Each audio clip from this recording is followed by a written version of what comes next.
Praise God, friends. It is day 27, and I am excited. Way to hang in there. I am so excited about you staying faithful and focused on our fast. You know, fasting is so important. I've been sharing with you each day during our fast, and one of the things that I really want to reiterate and make sure that you understand is this. Fasting is so critical because fasting is what releases the greater breakthrough that's needed in your life. You know, there's some things that you need. There's some things you want.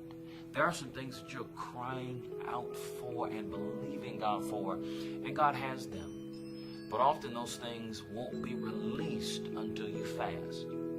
You might remember a story that's recorded in Matthew chapter 17. Very interesting story. There's a man who comes to Jesus and asks for help because he has a son who's demon-possessed.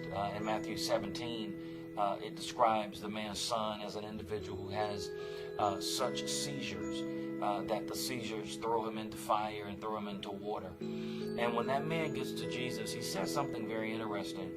The man says that, Jesus, I took my son to your disciples, but they could not heal him. They couldn't help him. They couldn't deal with the seizures. And this raises a very critical question, because this account happens in Matthew 17. But if you look at Matthew chapter 10, just 7 chapters earlier, in Matthew chapter 10, Jesus gives the disciples power and authority to drive out evil spirits and to heal all manner of sickness and disease. And so if Jesus gave them the authority 7 chapters earlier, and 7 chapters later they are unable to heal this man's son, this raises a critical question.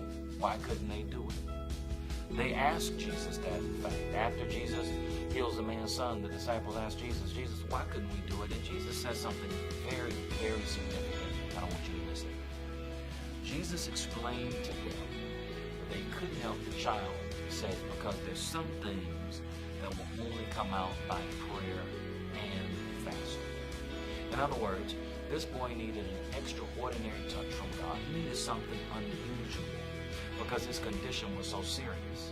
And so Jesus says that, hey, that kind of breakthrough will only come as a result of prayer and fasting.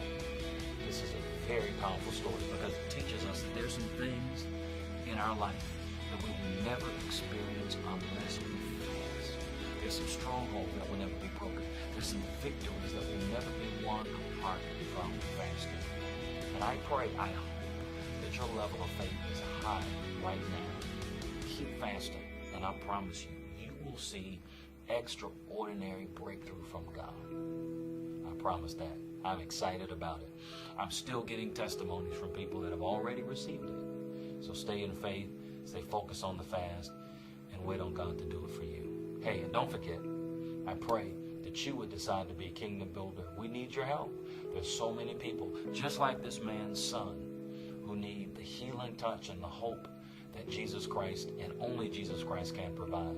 But in order for us to reach them and impact their lives, we desperately need your help. I pray that you would consider being a kingdom builder. There's a ton of information out on our website about it. I pray that you go out there and check it out. God bless you.